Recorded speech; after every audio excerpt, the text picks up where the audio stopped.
Bom, então hoje, dia 30 de janeiro de 2019, estamos começando nosso primeiro podcast aqui da CurvaCast.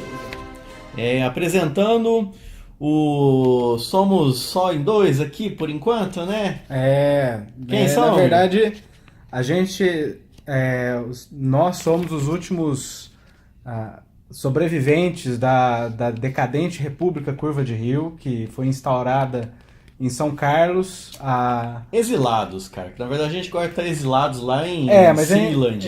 Isso, mas agora a gente vai... Essa perseguição, cara, foi foda. Foi foda, mas a gente vai reconquistar a República, vamos derrubar quem tá lá usurpando, porque eles acham que é só pagar aluguel que eles podem usar a casa que é nossa por direito divino. Para de falar merda. Bom, enfim, ó. Aqui quem fala é o Lelê Maluco e meu amigo Machadinha. Somos do canal CurvaCast e vamos apresentar um pouco aqui, né? O que você pretende aí desse podcast aí? Esse podcast, cara, é pra ganhar dinheiro. Mas mentira. Não existe mais espaço pra ganhar dinheiro no universo podcast. Você tem que arrumar muita treta. Exato. Cara, então assim, a nossa treta não Bom, o meu objetivo é arrumar treta. É justamente arrumar treta Você é louco, cara. Pra upar o canal e ter bastante visualização e poder vender um produto dos patrocinadores do canal. Aí sim, se alguém quiser pra patrocinar a gente, é só entrar aqui. E para poder financiar a nossa guerrilha da Ursal, né? Claro. Entendeu? Poder tomar Faz o parte, poder, né, do coiso lá. Do plano de dominação. Claro, o plano da esquerda lá, como o Gramsci lá previu, exatamente, né? Então a gente é agente de marxismo cultural na veia, Opa, né? Tem que comer por dentro, né, sabe? cara? Foro de São Paulo, a gente é praticamente membro, assim. Isso, eu sou do Alto Comissariado da Ursal. Paga mensalidade lá também para receber a revistinha? Não, a gente ganha um pouco de mortadela só. É um pagamento padrão. Tô fora. Bom, esse podcast ele é basicamente para conversar sobre os assuntos da cultura em geral. Da atualidade. Da repercussão de atualidade. Política, né? Exato. Tudo com uma ótica muito política, muito politizada, problematizando muita coisa, falando mal de todo mundo, de todos, porque a gente é perfeito. Mas pera aí, então você tá com algum viés aí no meio? Viés? Isso aqui é parcial ou é imparcial? Claro que é parcial. Não existe forma de você discutir política de maneira imparcial. Qual parcialidade que você tá falando? É parcialidade da Ursal, sempre. Então você é um esquerdista? Claro. Um petralha? Exato. Não, para com isso, cara. Fale por você que eu sou um cara mais moderado e eu acho que é isso que vai ter que ser. Isentão de direita. Isentão de direita. Eu não sou eu não sei, cara. Não sei. Veremos. Esse podcast vai servir também para decidir se o Lelê Maluco ele é de esquerda, de direita, esse caminho de se autodescobrimento. O negócio, Machadinho, aí é o seguinte: a gente faz o podcast, a gente põe a meta, e a hora que a gente atingir a meta, a gente dobra a meta. Não, mas aí você tá falando, tá parafraseando a Dilma errado. Não. Aí você já tá velho, né? Não, na verdade você tem que retirar a meta. Aí quando você alcançar ela, você dobra. Entendeu? Enfim, e o que iremos falar aqui nesse episódio? Não é episódio, como é que chama isso aqui? Na verdade a gente convencionou chamar esse episódio de episódio 1, a Ameaça Fantasma. Né? Ameaça Fantasma. E por que Ameaça Fantasma? Bom, basicamente a gente vai falar dos 30 primeiros dias do governo Jair Bolsonaro, porque é uma coisa que dá repercussão. É político, não é que dá repercussão. O cara tá lá, tem novo, que surfar. tá fresco, tá quase assim um lúpulo fresco, uma cerveja fresca recém-feita, cara. Mr. Smoke. Claro, igual a Mr. Smoke. Exato. Que não chama Mas Mr. Smoke, tá né? lá o governinho dele cheirando leite, o cara é muito novo na política, tá só há 30 anos na vida pública, colocou a família inteira dele lá. Mas não, que E isso. a ideia é falar dos 30 primeiros dias do governo Bolsonaro e da ameaça que tem sido o comunismo aqui no Brasil, a ameaça do bolivarianismo, do globalismo.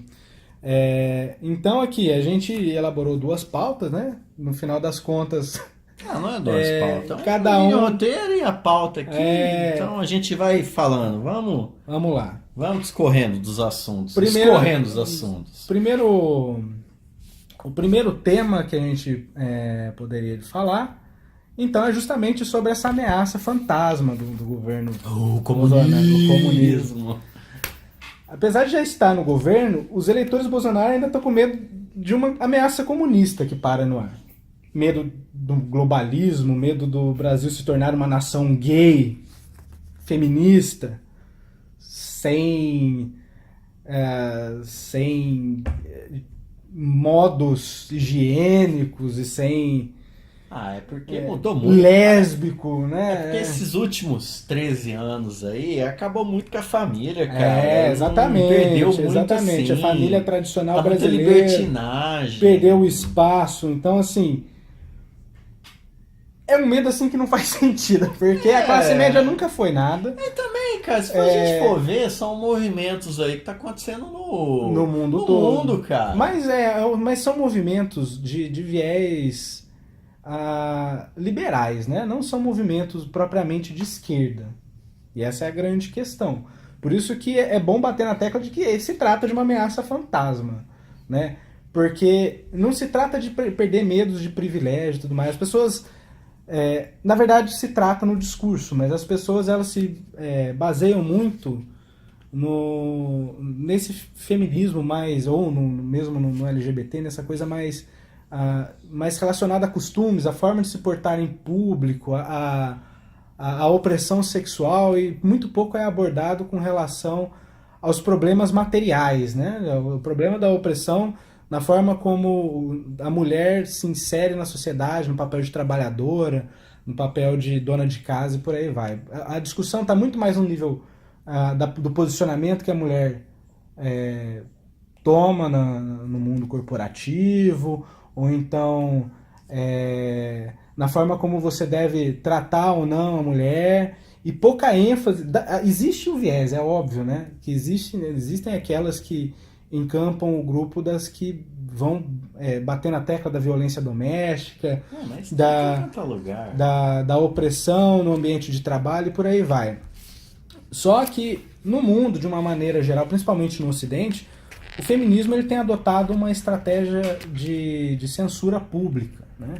E o que é essa classe média que perdeu o poder econômico acha que essa censura pública de como se deve agir ou não, esse consenso do que eles chamam de politicamente correto, que é ridículo também o termo, porque política é confronto, né? Não existe politicamente correto e incorreto, política não é moral, né? Mas Política é briga de forças? Política é briga de força, né? Mas essa classe média mais exaltada, eles olham para esses grupos identitários que estão fazendo uma briga liberal por inserção dentro de um sistema que já não funciona, e eles acham que o problema... Acham não, alguns acham, outros usam do discurso para poder impor a própria agenda, né?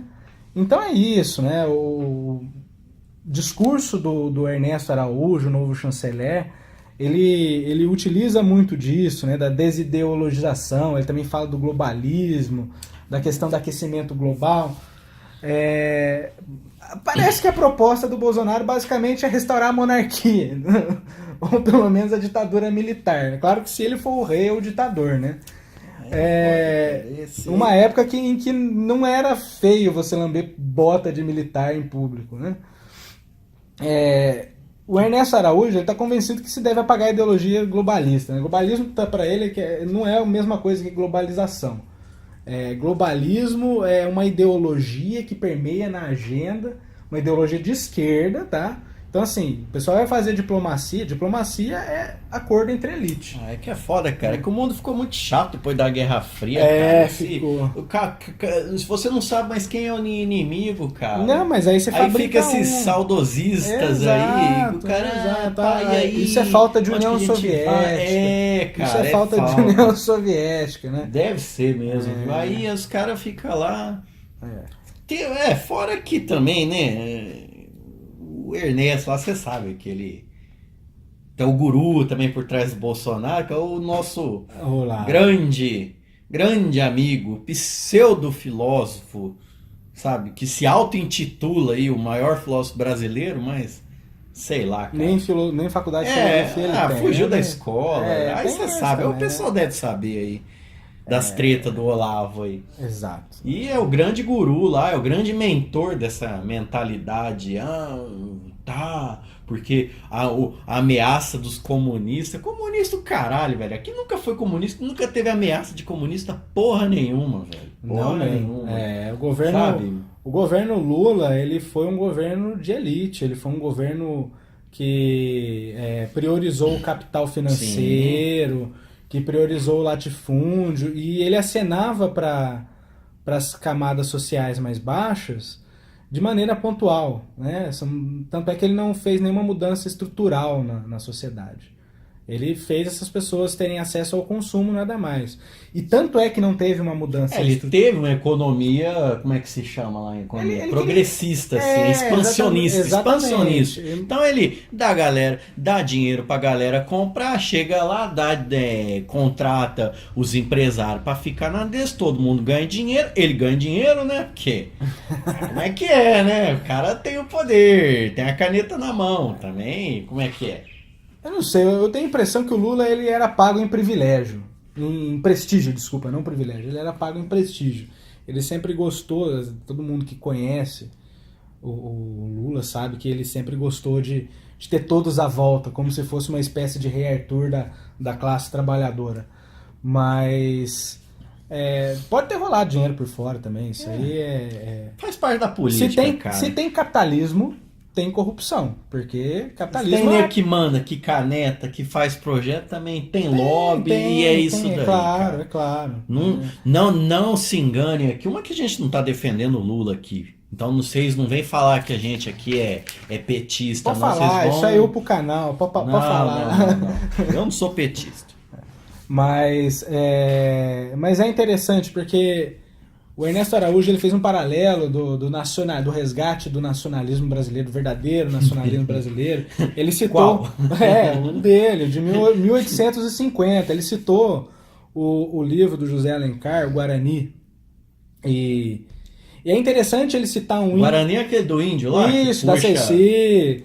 Que vai lá na árvore, tá lá em cima da árvore, puxa a árvore de cima da árvore. Exato, puxa a árvore e faz uma canoa. Musculoso, aquele índio fodão. Exatamente, era um índio assim que ele... Renato, o cara deve ter visto os índios pele vermelha lá dos Estados Unidos. Esse cara que era índio, velho. Esses índios aí, eles eram mais bravos, né?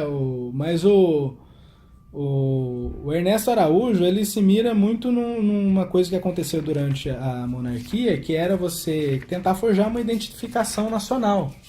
Um Brasil assim que foi formado de uma maneira completamente... o que cabe bem a calhar, né? Você passa por uma crise, você vê a galera tudo desmoralizada, você vai desmotivada. apelar pro nacionalismo. Sempre tem, né? Quem apela. Primeiro você apela pro moralismo, né? Falar que tá tudo ruim, que tá tudo decadente. Depois você vai apoiar. A segunda fase é o nacionalismo, né? Que forjar uma identidade comum, e quem não pertence a essa identidade também tem que ser excluído. E o Ernesto Araújo, ele cita o Guarani, que é uma coisa muito interessante. Ele cita um índio, né? Teoricamente, nossa, o índio, Funai, e o Bolsonaro é contra índio, etc. Não, mas é uma espécie de índio que ele fala. É o índio que tem jeito de cavaleiro europeu. É um índio que... É o índio europeizado, né? Como a Exatamente. gente aprendia lá nos Exato. cursinhos da vida, né? Exatamente, é um índio europeizado, é um índio que ao final do livro, idealizado, é um índio que ao final do livro ele vai renunciar ao seu próprio indianismo para poder casar com a Ceci e ir embora com ela, diante da iminência de uma guerra contra o seu próprio povo, entendeu? Então é desse índio que o Ernesto fala quando ele faz o discurso dele de posse lá no Itamaraty. E isso dialoga bastante com o discurso que é meio errático do Bolsonaro. Ele ainda não sabe exatamente o que falar, mas ele parece já estar encontrando um caminho, né? E ele falou muito das riquezas naturais, falou que o índio tem que se incorporar... Pera aí, essa fala aí aonde? Em Davos. Em Davos? Em Davos. Não só Mas em você Davos. já tá em Davos? A gente nem falou da posse ainda, cara. Não, continua em Davos. Depois a gente dá um retorno, que a ideia é que era falar dos 30 primeiros dias cronologicamente. Não. Mas aí a gente volta. A gente tá falando aqui de Davos. Davos, Fala né? Então, lá o discurso do Bolsonaro em Davos, e também o que veio um pouquinho antes de Davos, ele guarda uma correlação grande com o discurso do Ernesto Araújo, que trata o índio como alguém a ser incorporado à sociedade, entre aspas, a sociedade brasileira, alguém que tem que se incorporar ao capitalismo e tudo mais. E aí lá em Davos, o Bolsonaro ele falou das terras, da natureza, da preservação do ambiente, e basicamente fez um convite para o pessoal vir pro pareceu Brasil. um palanque eleitoral, né? Um discurso bastante o que eu achei, palanquista. ficou 6 minutos falando como se estivesse ainda em eleição. Em campanha eleitoral. Campanha eleitoral, falando do jeito do Bolsonaro, né? Porque aqui é o seguinte, aqui a gente tem uma presidenta burra que quer estocar ar com vento, você tem um presidente analfabeto, mas ninguém fala que o Bolsonaro tá precisando de umas aulas de oratória, hein, cara? Mas Porque não é ele só não isso, sabe não. falar em público, não, cara. Não, mas assim, a Dilma tinha problema com discursar, mas ela pelo menos era tecnicamente... Ela sabia discursar. O problema da Dilma era os assessores dela que faziam aqueles discursos de bosta que ela falava. Não, isso é verdade, né? Mas agora, assim, mas ele não tem Bolsonaro assessor? não sabe nem ler as coisas. Ele não tem assessor. Estamos aqui? Tá ok? É meu garoto. Deixa o garoto. Tomar no cu, velho. Não não pode palavrão, velho. Não pode, a gente censura. Apaga isso daí. Mas então, o discurso dele basicamente foi de ressaltar as riquezas. Isso, exatamente, ressaltar as riquezas e falar para os grandes cleptomaníacos do mundo ir lá visitar. Vir explorar. Se vocês gostarem, pega um pedaço pra vocês. Não vai ter problema com o índio, que a gente vai incorporar. Na verdade, tudo. a galera não gostou também, né? Depois saiu Quem nas não manchetes. gostou? Não, saiu nas manchetes internacionais que nos veículos de comunicação lá, o país, até o New York Eu acho Times que lá, depende muito o pessoal do não setor. achou um discurso assim. Eu acho que tava muita expectativa do discurso dele e não foi muito bem não, cara. O que acontece é o seguinte, eu acho que agradou a alguns e desagradou a outros, né? A imprensa internacional achou ridícula, é óbvio, né? Porque foi ridículo, né? Foi um desprestígio para a diplomacia brasileira o que o Bolsonaro foi fazer em Davos, dar aquele discurso ridículo de 6 minutos, né? Para falar de forma vaga sobre uma desideologização que ele está querendo empreender, que na verdade é o empreendimento de uma ideologia. Sim. Que já vai se delineando assim, muito claramente. Entendeu? Trocando a ideologia. O próprio. Pegar um pouco antes lá, o próprio ministro lá, Onyx, lá falou na despetização do governo. E vai botar quem? Vai PSLZ o governo? Porque se tira um, entra outro. E entra os amigos, entra quem é.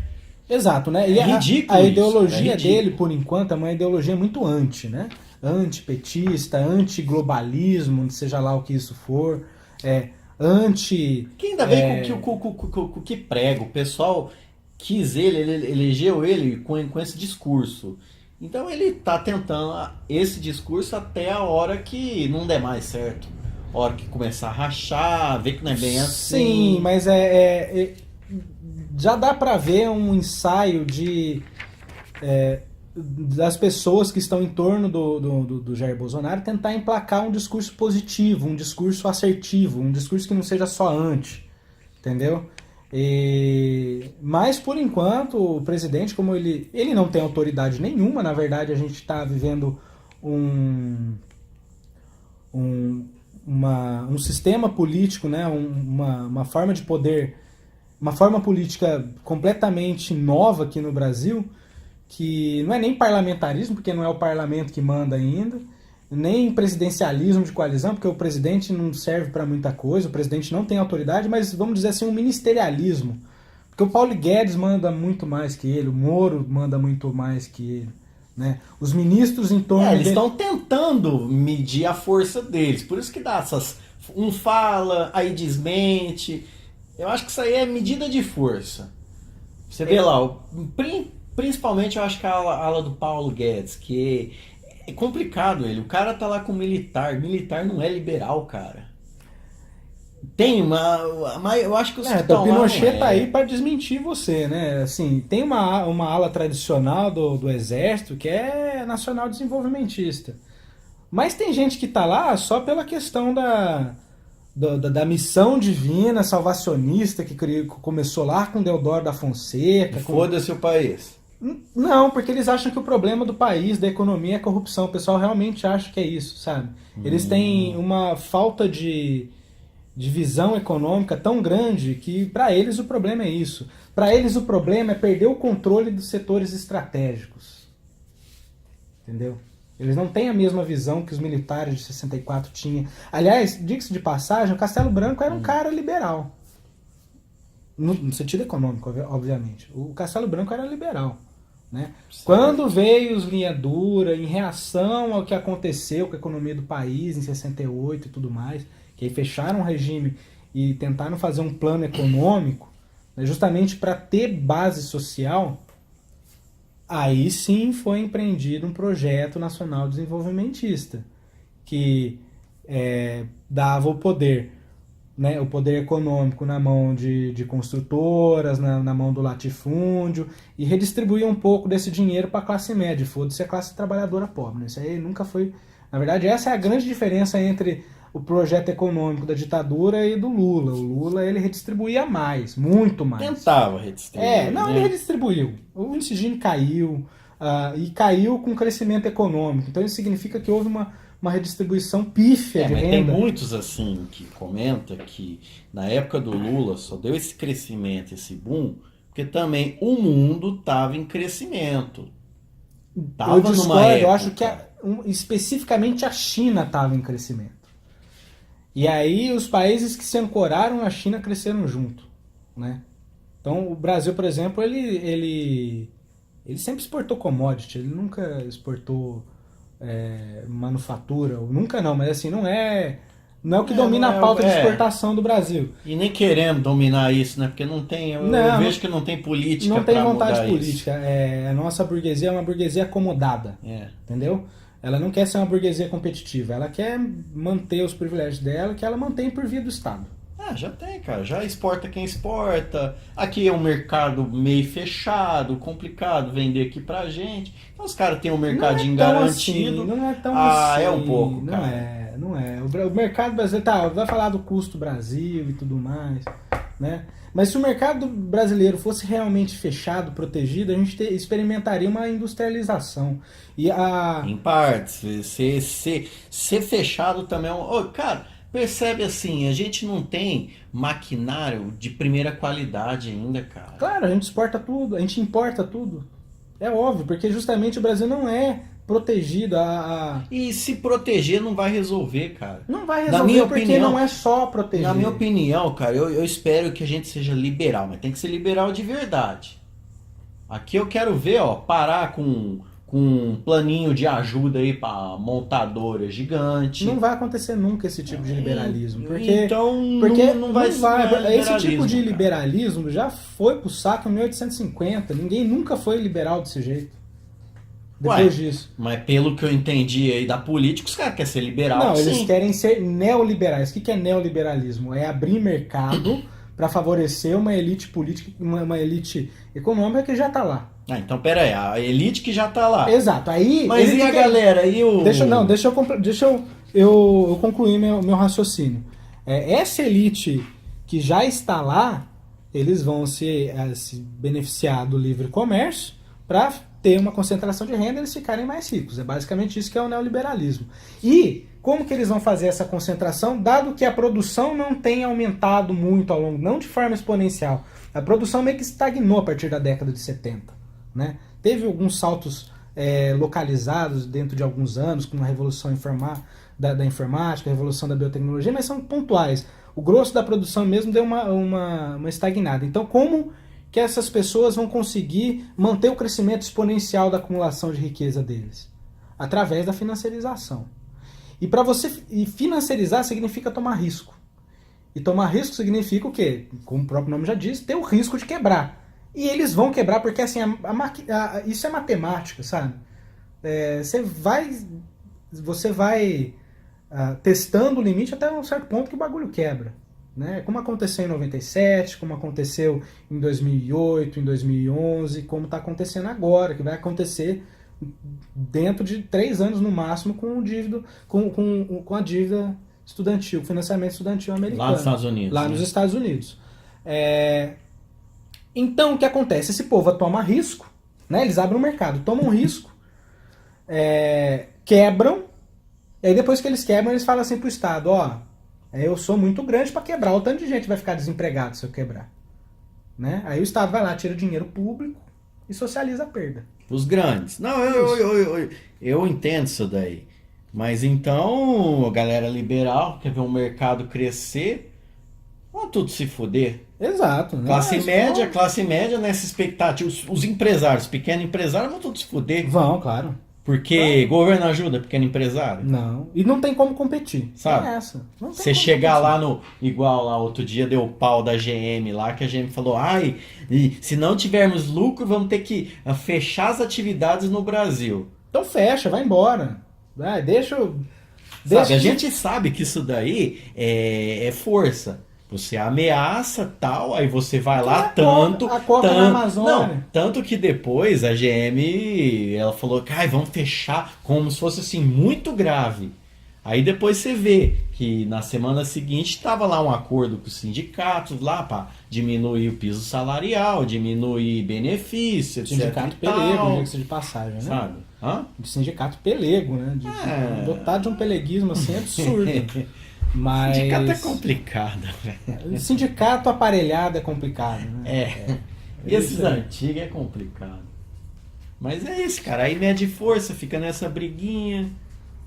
Aí você fica com medo. Aí depois a gente vê que o Paulo Guedes tá pensando lá num socorro da GM lá, tentando antecipar uns créditos.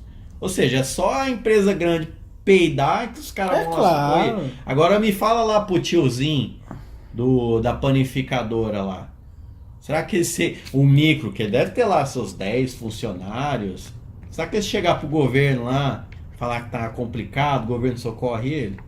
Ou fala assim, foda-se. Tá complicado, cara. Socorre, vai parcelar a dívida falimentar dele. É a única coisa que o governo faz com relação ao pequeno empresário, né? Isso para não falar do trabalhador, né? Porque o trabalhador, nesse caso, assim, tipo, tem uns gigantes lá brigando entre eles, né? Porque é isso que acontece, basicamente. Eles começam a ficar capenga das pernas porque eles vão engordando e as pernas não aguentam. E quem está embaixo são os trabalhadores, então eles caem em cima do trabalhador, né? Então, se por um lado o trabalhador não perde o emprego, por outro lado ele vai ver a renda dele depreciar porque o imposto que ele está pagando não vai ser convertido em serviço público para ele. Nunca foi, entendeu? Cara. Teve tempos que foi um pouco melhor. Mas a tendência com o aprofundamento das políticas neoliberais é justamente isso. Se o mundo fosse liberal de verdade, seria um pouco menos pior, sabe? Sim, nossa, o cara foi lá e se fudeu, vai mandar embora. Não, tudo bem, não manda embora, vamos proteger os empregos, né? O Estado vai lá e encampa a empresa. É por isso, cara, que eu não acredito em liberalismo. A minha ideologia, cara, é welfare state. Sabe, eu acho que é o não sou comunista também, tomar no cu dos comunistas. Sei que você tem um viés aí, essa tua barbona aí gigante, essa tua boininha do Tchê aí não nega, não nega. Deixa eu apagar meu charuto. Charuto cubano? Cubano. Tem que ser, hein, velho? Que ó, em cubano, ó, você quer fumar charuto, cara? Fuma charuto cubano. Eu já fumei o dominicano, o da República Dominicana, já fumei o da Guatemala, não é bom, cara. Cubano é cubano. Quando a gente... Habano é habano. Exato. E quando é bom lembrar que a Mr. Smoke ela vai estar fazendo charutos cubanos. Não, importando. Vamos arrumar uma importadora lá, cara. Não, O charuto cubano é o habano, é o de lá, é o do Fidel, o Lelê tá com medo ainda de entrar nesse mercado, mas assim, a gente já foi para Cuba junto com o Alto Comissariado, né, para claro, pegar lá tem uns resorts, fantásticos. Para pegar um know-how, para saber como é que a gente ia montar a questão da economia da Ursal, a gente resolveu fazer começando pelo charuto, só que ele ainda tá resistente. É a tomada do poder, né? É claro. Que a gente vem pela esquerda, aí os caras lá vêm pela direita e os russos vêm por cima. E os russos vêm por cima soltando bomba. Assim. Falta só combinar com os russos. Ô doutor, o negócio é o seguinte, cara, nós já tem aqui uns 30 minutos de fala, não avançamos nada do nosso projeto, vamos encerrar essa primeira parte, a gente continua numa próxima hora aí, o que você acha? Tem muita coisa pra falar, cara. A gente só ficou em Davos nessa porra que você ficou falando aí mas de é coisa claro, liberal. Você quer fazer um podcast de política e quer que o bagulho se esgote em 15 minutos? Mano, a gente trabalha, porra. Tem uma hora de almoço nessa merda. Eu bato ponto, cara. Tem uma hora de almoço nessa merda aqui. Não é fácil, não. Já tá entregando, já. A gente é trabalhador, ué. Se fosse patrão, tava de boa. Se fosse empresário lá, eu tinha tarde livre. Tô falando que a semente do comunismo já tá foda, dentro dele. Isso que os caras ainda querem diminuir o horário de almoço, quer botar pra meia hora. Ou o melhor, né? Porque tem a gente quer ser agora igual americano.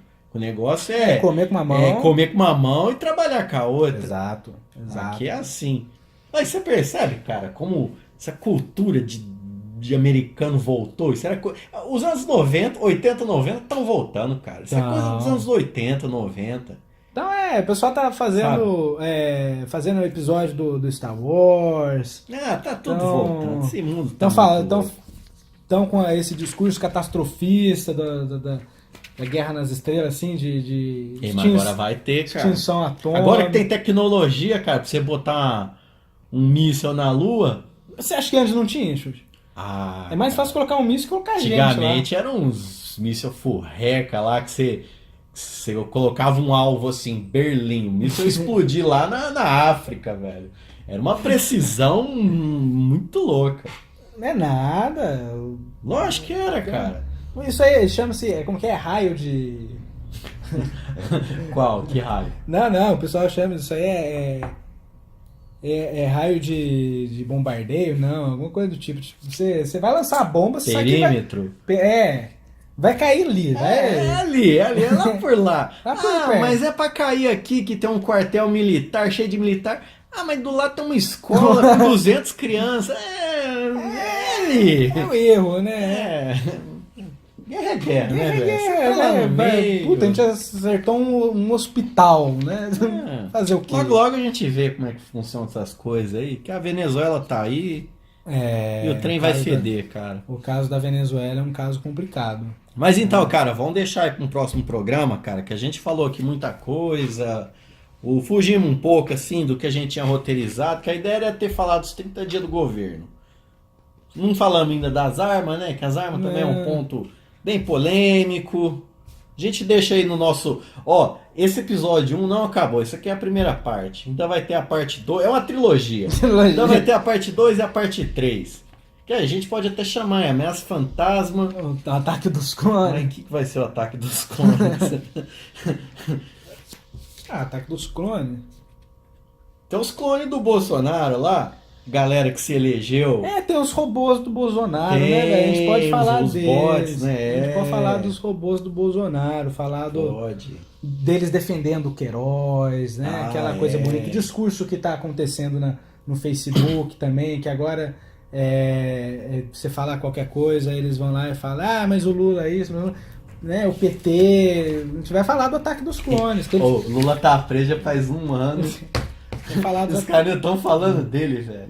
Pois é. Ainda pra deixar registrado aqui, que o que estão fazendo com ele hoje, que não deixaram ele ver o irmão falecido dele, é uma puta de uma sacanagem, cara.